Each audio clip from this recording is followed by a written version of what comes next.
The anniversary of the 2016 presidential election, liberals are still asking what would have happened if Hillary Clinton had won instead of President Donald Trump. The Washington Post published their alternative reality timeline this week. Alternative reality. Yes, that's what they did.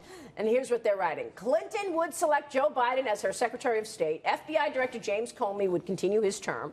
Clinton would nominate Merrick Garland for the Supreme Court, and she would announce an immigration bill with expedited pathway to citizenship. Joining us right now is former chief strategist for Hillary Clinton's 2008 presidential campaign. He is chief strategist for Bill Clinton's 1996 reelection, and he joins us right now. Mark Penn, good to see you, sir. Morning.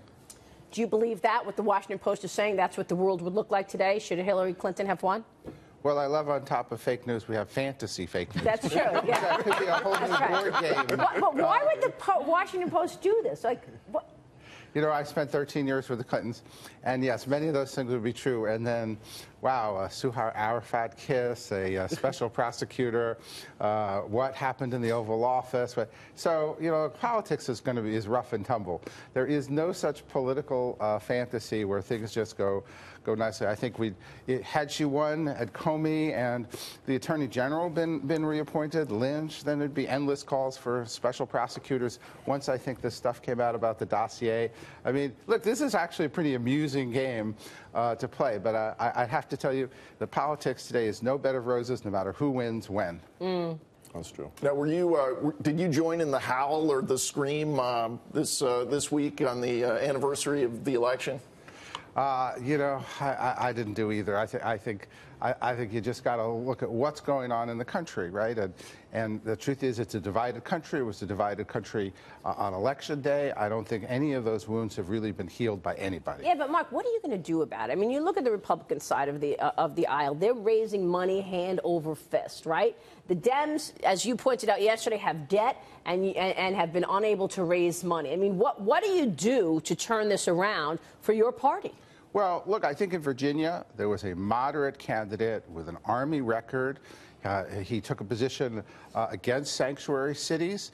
I think having moderate candidates like that, if that's where the party can come out, that's going to be a winning formula, and I think that's being underplayed. But can the party come out that way? I mean, Bernie Sanders seems to be the new leader of the party, and he won't even register as a Democrat. And when I look at the candidates that they're recruiting, they're much further left than anything in the middle. So when you look to the old 06, that's what they did. They did moderate candidates. Now they're going far, far left, and they're fighting each other. They have more candidates that have 8 people in a race than they have 1 Democrat candidate in a race. And do you agree that the party has been hijacked by the extreme left, the Elizabeth Warrens and Barack Obamas? Well, I'd put it a little bit more at an attempted hijacking. All right. After all, the moderate candidate won in the primary here in Virginia. There was a Bernie Sanders, Elizabeth Warren supported candidate.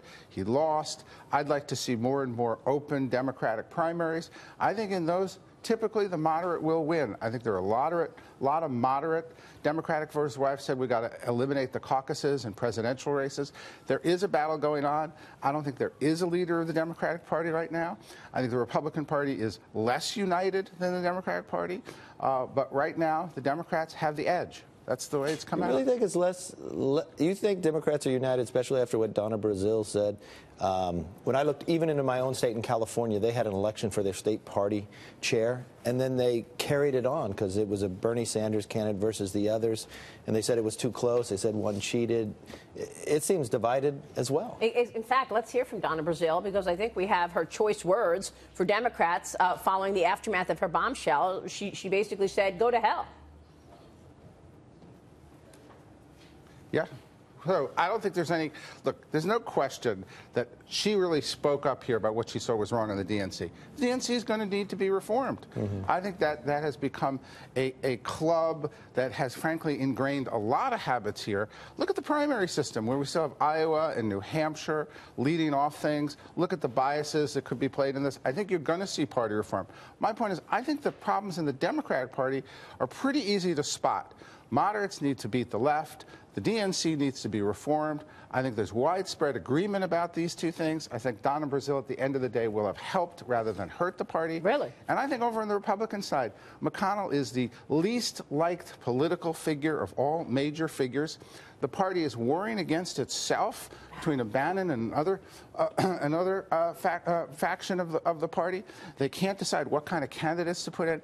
Right now, the Republicans are shooting themselves out of their majority Well, I would position. argue that Anthony Weiner is more disliked than Mitch McConnell. Yeah, I think I have to agree with that as well. Anthony Weiner, who had all the state secrets on his laptop. It doesn't matter. I would argue that the Democratic Party in some way is tainted by the nefarious ill deeds of some like Anthony Weiner and even Hillary Clinton.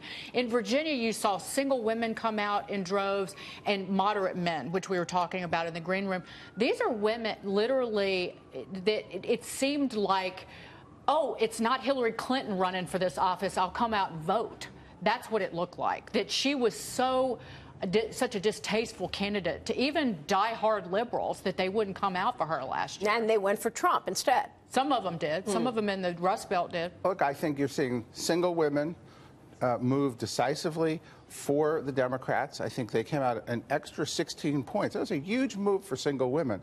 But I think the biggest danger to Republicans and Trump is the loss of moderate men in the suburbs, because they really were attracted by the economic message of Trump. And if you lose that and we win those, that's going to be, you know, if you project Virginia, the Republicans won the congressional national vote by 1 point last time. A 2 or 3 point swing around in that congressional vote definitely gives the Democrats the House. If you have an economic message. Does the country, is there an economic message? Yeah. I mean, we're sitting here talking about doing tax reform. So 2018 is going to look different than it looks today. If does the country want to go back to Nancy Pelosi? When you talk about unfavorable ratings, I think hers are rather high. If you look at the Democrat Party leadership, their average age is 76 years old. I mean, it's going backwards, and I think that was part of Hillary's problem as well. When I look at some places in Virginia, the turnout, some places were higher than the presidential. I think she may have depressed some of her own turnout in the presidential year. But, well, look, I do think, you know, as Donna Brazile pointed out, some of the Democratic leadership has stayed in their positions a pretty long time. And, you know, I was at Hamilton last night, and Washington says, you know, it's time to go. And I think that was a pretty good spirit. And I think you're going to begin to see some of that.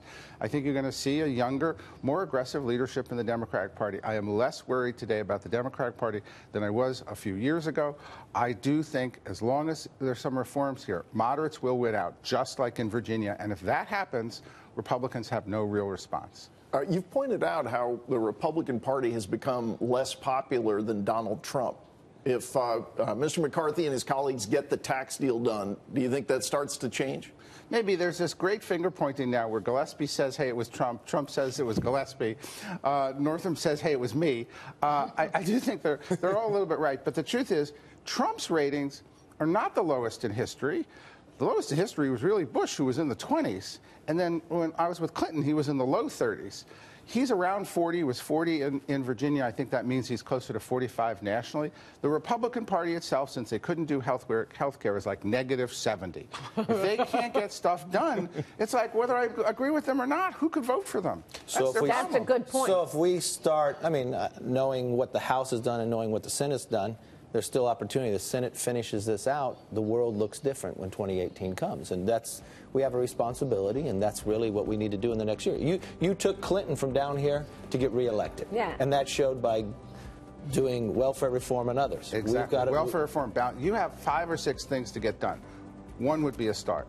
Mark, good to see you.